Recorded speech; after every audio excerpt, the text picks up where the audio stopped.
Primeiramente, bom dia, boa tarde, boa noite, não sei que horas você está vendo isso. Pra quem não me conhece, meu nome é Marcel, esse é o canal Mil e Seis Coisas e sim, nós estamos de volta. Peraí, nós? Pois é, agora o Mil e Seis Coisas deixa de ser um canal, um projeto totalmente individual e ele se torna um projeto coletivo. Aos pouquinhos eu vou apresentar o pessoal que vai se juntar e os quadros, mas calma lá, isso não vai rolar hoje não. Para que o projeto vingue dessa vez, eu vou fazer aquele pedido maroto para você dar um like no vídeo, para que você pegue e se inscreva no canal, ative o sininho, compartilhe no WhatsApp da família, bota no story do Instagram, enfim, posta no Twitter, bota no outdoor, enfim, dá uma ajuda aí, dá uma moralzinha, por favor. Hoje a gente começa um quadro que se antes era um desejo, agora se tornou uma aflição diante de todo o contexto dramático, trágico, político pelo qual o Brasil vive, que é a associação de divulgação do conhecimento acadêmico, do conhecimento científico, com análise política. Afinal, política se discute sim, porque o preço do feijão, como fala Bertolt Brecht, tem a ver com política. Por sinal, esse debate é uma das coisas, sem dúvida, imprescindíveis a serem feitas antes de morrer.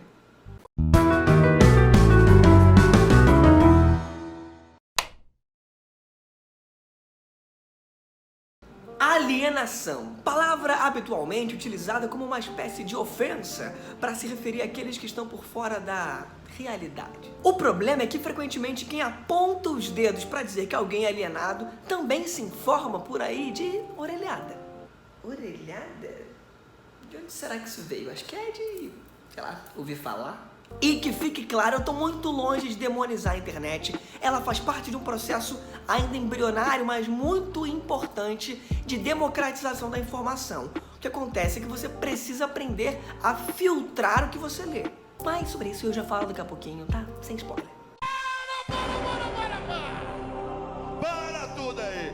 Um leigo aprender com outro leigo é mais ou menos como você tentar aprender um idioma com uma pessoa que não fala aquela língua. Lá no século XVI, o Francis Bacon disse na sua famosíssima frase que conhecimento é poder. Inclusive, ele é o criador, ele é o precursor da ideia de um Ministério da Ciência, por entender que aquele que tem conhecimento científico tem uma maior capacidade de prever, de analisar, de descrever, mas também de resolver situações problemáticas. Ao mesmo tempo, ele entende que o desenvolvimento da racionalidade está sempre envolvida às condições políticas, porque ela vai estimular ou ela vai combater a ciência. Porque dependendo de como estão os jogos de poder, a ciência será combatida ou estimulada. Fenômeno que deixa a presença da sociologia e da filosofia no ensino básico numa eterna corda bamba. Talvez você me conheça da sala de aula e nesse cenário você sabe, mas em todo caso, eu sou professor de sociologia e filosofia. Mas além disso, sou mestre em ciência política, estou hoje fazendo doutorado em ciências sociais e eu entendo nesse momento que eu preciso e eu posso dar uma devolução, uma contrapartida a tudo aquilo que o ensino superior público provocou na minha vida. Sem dúvida alguma, a internet hoje propicia uma profusão imensa, um volume gigantesco de discussões sobre política, mas a gente precisa se fundamentar em quem estuda, falta qualificá-lo. Isso vale pro corona, mas também vale pro bolsonarismo. Isso significa que dialogar resolve tudo? Olha, quem dera! Mas eu acredito que um debate qualificado pelo menos ajuda no processo de ampliação da democracia. Daí uma questão importantíssima, embora seja muito relevante e imprescindível que o povo vá para a universidade, é preciso haver um caminho contrário também. O conhecimento acadêmico ele tem que dar as caras da rua. Foi aí que eu tive um insight, num contexto onde a gente não pode dar as caras da rua, utilizar a internet e o canal que eu tenho para isso, aproveitando a quantidade aí relativamente modesta de seguidores, tanto no Instagram quanto no YouTube, criar uma espécie de beabá político, fazer uma espécie de dicionário político. A cada vídeo, tanto no Instagram quanto no YouTube, explicar um conceito, uma teoria, um líder, um movimento através da sua inicial. L de liberalismo, D de democracia, J de justiça social. Deu pra entender? Sim!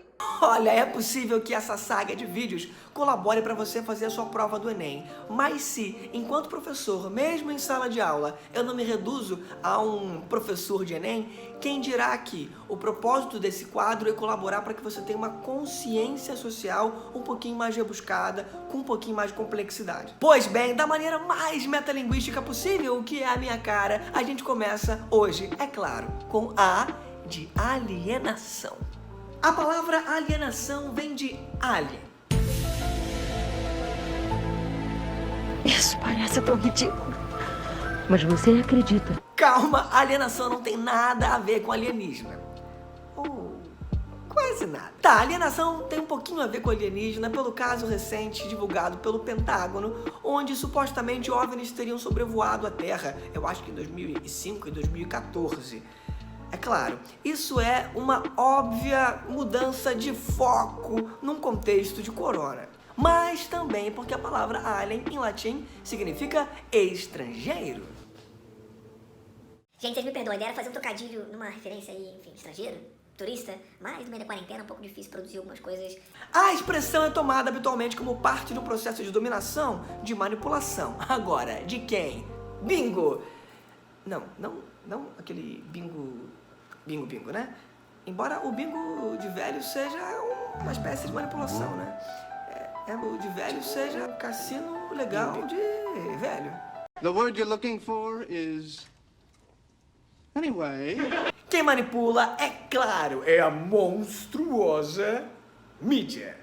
Olha, essa é uma ideia que povoa relativamente o imaginário social e que foi criada na primeira metade do século XX naquilo que ficou conhecido como Escola de Frankfurt, cujos principais autores são dois caras, um chamado Adorno e o outro Horkheimer,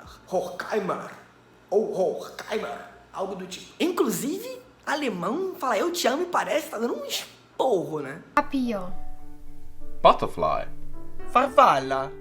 Mariposa. Schmetterling. Segundo esses autores, aliás, muito mais do que eles, que são apenas os principais nomes da Escola de Frankfurt, o avanço das tecnologias da informação e da comunicação no finalzinho do século XIX, mas em especial no começo do século XX, foram provocando um processo de massificação não apenas de mercadorias materiais, mas também da própria cultura. Quer ver um exemplo disso? Para que você visse uma peça de teatro, uma ópera, ao menos séculos atrás, era necessário estar presente. Quando nós falamos do cinema, da música, da própria fotografia, passa a haver aí um item fundamental nessa história, que é a reprodutibilidade técnica. Uma mesma obra pode estar passando em vários lugares do mundo ao mesmo tempo. A consequência disso é que dos gostos aos posicionamentos políticos nós vamos tendo percepções que são massificadas. Então, tanto o público artístico, o consumidor, quanto o eleitorado, aos poucos, vai tendo a capacidade crítica reduzida. Essa é uma ideia até hoje muito forte. Mesmo que a internet tenha uma dinâmica bem diferente de como funciona o cinema, de como funciona a TV, o que a gente percebe é que a internet ela é muito inferiorizada. A palavra youtuber ou influenciador digital são termos utilizados quase sempre para colocar alguém para baixo, para inferiorizar. A questão que eu te coloco é a seguinte: o problema é o meio ou se a pessoa que fala tem propriedade para dizer o que fala? É nesse momento que entra um cara muito importante para nossa história, um italiano que tem uma produção muito relevante da literatura à ciência política, que é o Umberto Eco. Ele escreve uma obra chamada Apocalípticos e Integrados, onde ele apresenta posições antagônicas acerca do papel da mídia. De um lado, membros da Escola de Frankfurt, além de vários outros autores, teriam uma posição fatalista de dizer que a mídia inevitavelmente é dominante, manipuladora. De um outro lado, aqueles, como por exemplo um cara chamado Lasswell, vão defender que é uma postura integradora, que a mídia ela promove uma maior capacidade de coesão social num sentido positivo. Claro, para ele essa é uma percepção muito ingênua da coisa. O que Humberto Eco tenta fazer é uma espécie de associação, promover uma síntese dessas duas perspectivas. Ele entende que nós não somos necessariamente marionetes da mídia, mas, assim, por outro lado, a gente não tem como passar ileso dela. É claro que ela influencia a gente e que, eventualmente, ela mente. Eventualmente mente? Ficou meio esquisito, mas, enfim. Se fosse uma redação do Enem, eu perderia a coesão? Acho que não, mas pelo menos fica poeticamente feio. Ok, o que você precisa entender é que acontece um processo digestivo dessa história onde indivíduo e sociedade se mesclam. O próprio BBB é frequentemente acusado de ser alienante, mas olha, desde 2005 com a participação do Jean Willis, até hoje, especialmente nas últimas edições, o que você percebe é que sim, o Big Brother, que de fato é um tanto alienante, pode colaborar também para pautar debates muito relevantes para a sociedade. Essa análise ela não vale só para a grande mídia, para a chamada extrema imprensa, por parte daqueles indivíduos de extrema direita, esses sim, porque, enfim, hoje existe toda uma produção de conteúdo e publicação de análises através dos perfis, muito importante também, né, por parte dos comunicadores digitais, desde a Sabrina Fernandes, que se ocupa de fazer algo próximo do que eu estou tentando agora começar, mas também o próprio Felipe Neto, cuja participação no Roda Viva é demonstração de novos tempos. Olha, essa crítica aí que chamam de ativismo de sofá é completamente descabida. A gente está no século XXI. A primavera árabe, ela começa através de um tuitaço. Da mesma forma, o presidente Bolsonaro, ele foi eleito com uma forma de campanha muito nova. Questionemos, né, temos sérios indícios das fake news através do WhatsApp, mas essa ferramenta, ela foi muito relevante. O ponto é que os reacionários já se valem e muito bem desses mecanismos. O que falta é que os progressistas, que a esquerda clássica, tradicional, ela pare com esses conservadorismos dos meios de comunicação e se apropriem deles também, né? É preciso menos maniqueísmo e mais estudo, inclusive da própria mídia. Compreender o modo como indivíduos e estruturas sociais se misturam. Olha, se a alienação é não saber das coisas, esse é um processo inevitável. Se você for ver, você não faz a mais vaga ideia de como está rolando agora o campeonato de boliche na Bulgária, não é isso? Inclusive, eu espero que não esteja tendo campeonato de boliche na Bulgária em meio ao isolamento, né? Inclusive, é absolutamente elitista hierarquizar experiências culturais, dizendo que umas são mais alienantes que outras. Por que MC Marcinho, por que o funk seria mais alienante do que, sei lá, uma ópera de Beethoven, se no fim de contas o funk descreve, goste você ou não, uma realidade específica da favela? Ah, Marcelo, então não existe alienação? Não, claro, calma, existe alienação nesse sentido utilizada pelo senso comum, uma certa apropriação do que falou a escola de Frankfurt. O que acontece é que eu estou te apresentando uma nova definição do que é alienação. A alienação, nesse sentido aqui, é estar por fora dos processos decisórios de questões que envolvem a tua vida. Ou seja, isso tem a ver com política a todo momento, tem a ver com quem controla a TV da sua casa, com quem lava a louça, com quem decide a hora que você acorda, a hora que você sente fome, a hora que você vai dormir, os momentos que você pode dedicar aos seus amigos, à sua família, aos seus amores, mesmo num período onde a gente está vivendo uma quarentena.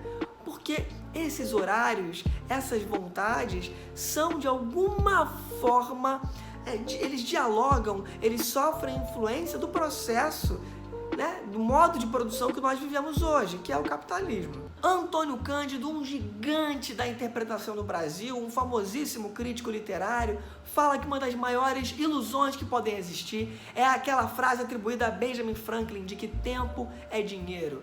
Não, tempo não é dinheiro. Tempo é o tecido da nossa vida.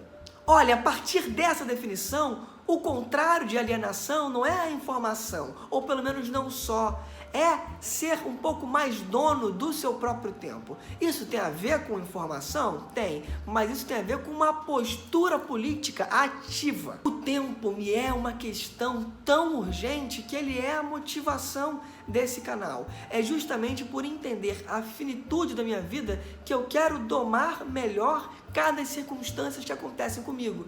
Isso tem uma dimensão existencial? Tem, mas esse existencialismo passa necessariamente por uma crítica social, por uma crítica política. Essa definição, se você conhece um pouquinho de sociologia, um pouquinho de filosofia, você sabe, ela tem a ver com um tal de Karl Marx, mas essa é uma outra história, ou no nosso caso, uma outra letra do alfabeto, uma outra parte desse nosso abecedário aqui. Falando em tempo, nos próximos vídeos, eu espero que você esteja aqui também para conhecer os novos quadros. Espero te encontrar nas próximas semanas, mas caso a gente não se veja novamente, bom dia, boa tarde, boa noite, até mais.